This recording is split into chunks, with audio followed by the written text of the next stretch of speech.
నొప్పిగా ఉందా? అడవి మనుషుల వల్ల తగిలిన గాయం అమ్మా. అయ్యో, చాలా నొప్పిగా ఉందా బాబు? అడవి మనుషుల వల్ల తగిలిన గాయం కన్నా ఈ ఆధునిక జనాల అనుమానాలతో తగిలిన గాయాలే ఎక్కువగా నొప్పి కలిగిస్తున్నాయమ్మా. బావా, నన్ను క్షమించు బావా.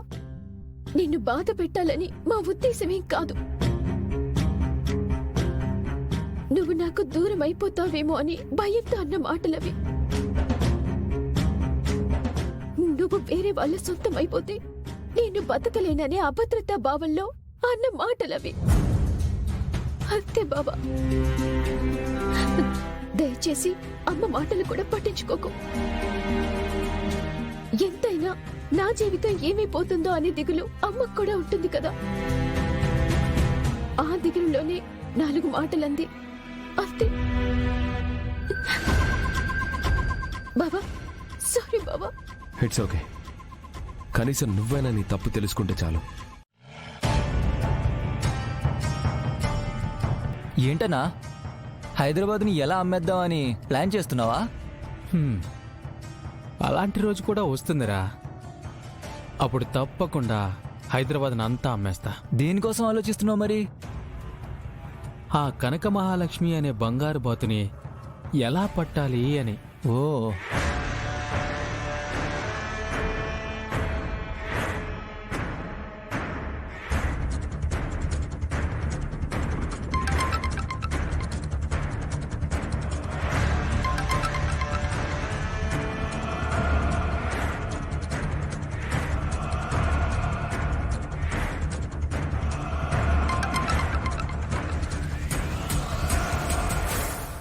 ఈ కనక మహాలక్ష్మి ఏంట్రా, ఫోన్ చేస్తే లిఫ్ట్ చేయడం లేదు? నువ్వేమైనా సీఎంవా, సినిమా హీరోవా? నువ్వు ఫోన్ చేయగానే పరిగెత్తుకుని వచ్చి లిఫ్ట్ చేయడానికి? వస్తుందిరా. నా ఫోన్ చూడగానే భయంతో భక్తితో ఆ కనక మహాలక్ష్మి ఫోన్ లిఫ్ట్ చేసే రోజు తీసుకొస్తా. మరిప్పుడు నీ ప్లాన్ ఏంటన్నా? ఆ కనక మహాలక్ష్మి విహారీల గుట్టు ఇప్పుడు నా గుప్పెట్లో ఉంది కదరా. ఆ పాయింట్ని వాడుకొని కనక మహాలక్ష్మి జీవితంలో ఒక భయం అనే అగాధాన్ని సృష్టిస్తా. నేను ఏది చెప్తే అది ఆ లక్ష్మి చేసే తీరుకు తీసుకొస్తా. అయితే ఆ కనక మహాలక్ష్మిని అమ్మేద్దామని ఫిక్స్ అయిపోయావా అన్నా? 50 లక్షలరా. నా చేతికి 50 లక్షలు తెచ్చిపెట్టే బంగారు బాతుని అంత సులువుగా ఎలా వదిలేస్తాను? కానీ ఆ విహారీతో కొంచెం జాగ్రత్తగా ఉండన్నా. ఇప్పుడు ఆ విహారీ కూడా నన్నేమీ చేయలేడురా. నన్నేం చేసినా నేను వాళ్ళ గుట్టు బయటికి కక్కుతాననే భయం వాడికి ఉంటుంది కదా.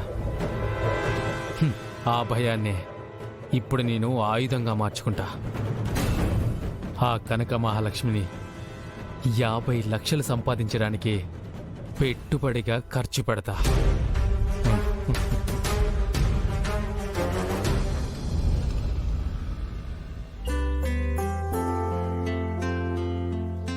Yeah, sure.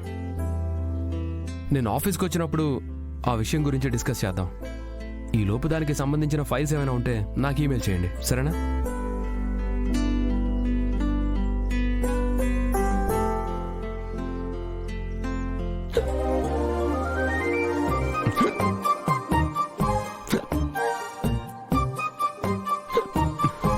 విహారీ, ఏంట్రా వెక్కిళ్ళొస్తుంటే ఏం పట్టనట్టు కూర్చున్నావు? అవే తగ్గిపోతాలే అత్త. తగ్గేదాకా అలా ఎదురు చూస్తూ ఉంటావా? కొన్ని మంచినీళ్ళు తాగితే సరిపోతుంది కదా. లక్ష్మి, వెళ్ళి కొన్ని మంచినీళ్ళు తీసుకురావా? విహారీకి వెక్కిళ్ళొస్తున్నాయి. అలాగేనమ్మా.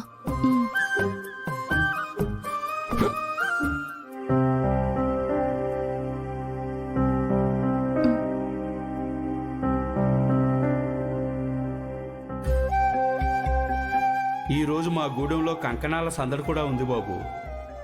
ప్రతి భర్త ఈరోజు అమ్మవారి ముందు చేతికి కంకణం కట్టుకొని భార్య కోసం 24 గంటల పాటు ఉపవాసం చేస్తాడు.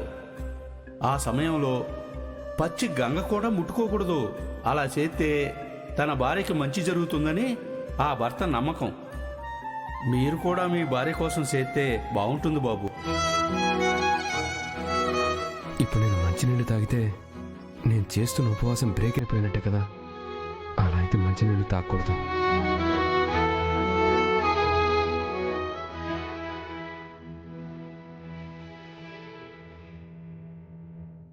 విహారీ ఏమైందిరా? నీళ్ళు తాగకుండా పక్కన పెట్టేశా? అతయ్య, ఇప్పుడు ఎక్కిళ్ళు ఆగిపోయా అతయ్య. వెక్కిలు పోతే పోయాయి. ఎత్తిన గ్లాస్ దించడం ఎందుకురా? ఆ నీళ్లు తాగితే ఏమైనా కొంపలు మునిగిపోతాయా? కొంపలు మాగవు కానీ నేను చేస్తున్న ఉపవాసం మధ్యలోనే బ్రేక్ అయిపోతుంది. అడిగేది నేనేరా. నువ్వు తాగేది వాటరే కదా, విషమేం కాదు కదా. ఆ మాత్రం దానికే పట్టింపుగా పక్కన పెట్టేయడం ఎందుకు? ఇప్పుడు దాహంగా కూడా లేదు అతయ్య, అందుకే నేను తాగలేదు. ఏంటోరా నీ లాజిక్లు నీకుంటాయి, మాకు అర్థం కావు.